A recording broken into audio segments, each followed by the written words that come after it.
A B C എന്നിവരുടെ ഇപ്പോഴത്തെ വയസ്സുകളുടെ തുക 90. 10 വർഷം മുൻപ് അവരുടെ വയസ്സുകളുടെ അംശബന്ധം 1:2:3. ബിയുടെ ഇപ്പോഴത്തെ വയസ്സ് എന്ത്? ഇപ്പം നമുക്ക് 3 പേര് പറയേണ്ടത് എ ബി സി, ഇപ്പോഴത്തെ കാര്യവും പറയുന്നുണ്ട്, 10 വർഷം മുമ്പത്തെ കാര്യം പറയുന്നുണ്ട്.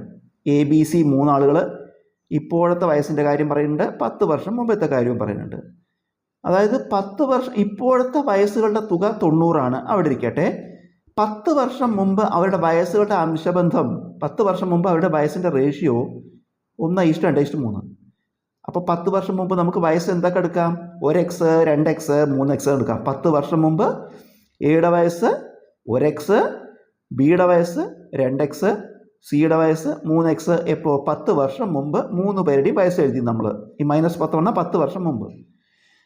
10 വർഷം മുമ്പ് ഇതാണ് വയസ്സെങ്കിൽ ഇപ്പോൾ വയസ്സ് എന്തായിരിക്കും? 10 കൂടും. ഇത് 10 വർഷം മുമ്പത്തെ വയസ്സ്, അപ്പോൾ ഇപ്പോഴത്തെ വയസ്സ് 10 കൂടും. ഇപ്പോൾ എയുടെ വയസ്സ് x+10, ബിയുടെ വയസ്സ് 2x+10, സിയുടെ വയസ്സ് 3x+10. അപ്പോൾ 3 പേരുടെയും ഇപ്പോഴത്തെ വയസ്സ് പറഞ്ഞു. ഇപ്പോഴത്തെ വയസ്സുകൾ തമ്മിലൊരു ബന്ധം പറയുന്നുണ്ട്. എ ബി സി എന്നിവരുടെ ഇപ്പോഴത്തെ വയസ്സുകളുടെ തുക 90.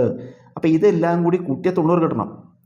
x+10 കൂട്ടണം 2x+10 കൂട്ടണം 3x+10 = 90. ഇതിൽ എക്സുകൾ മാത്രം കൂട്ടുക. അതായത് ഈ എക്സും 2x-ഉം 3x-ഉം 1x-ഉം 2x-ഉം കൂട്ടിയ 3x-ഉം 3x-ഉം കൂട്ടിയ 6x. സംഖ്യകൾ കൂട്ടുമ്പോൾ 10ഉം 10ഉം 20ഉം 10ഉം 30. 6x + 30 = 90. 30നെ വലത്തോട്ട് എടുക്കുക. 6x = 90 - 30. 6x = 90, 30 കുറച്ചാൽ 60.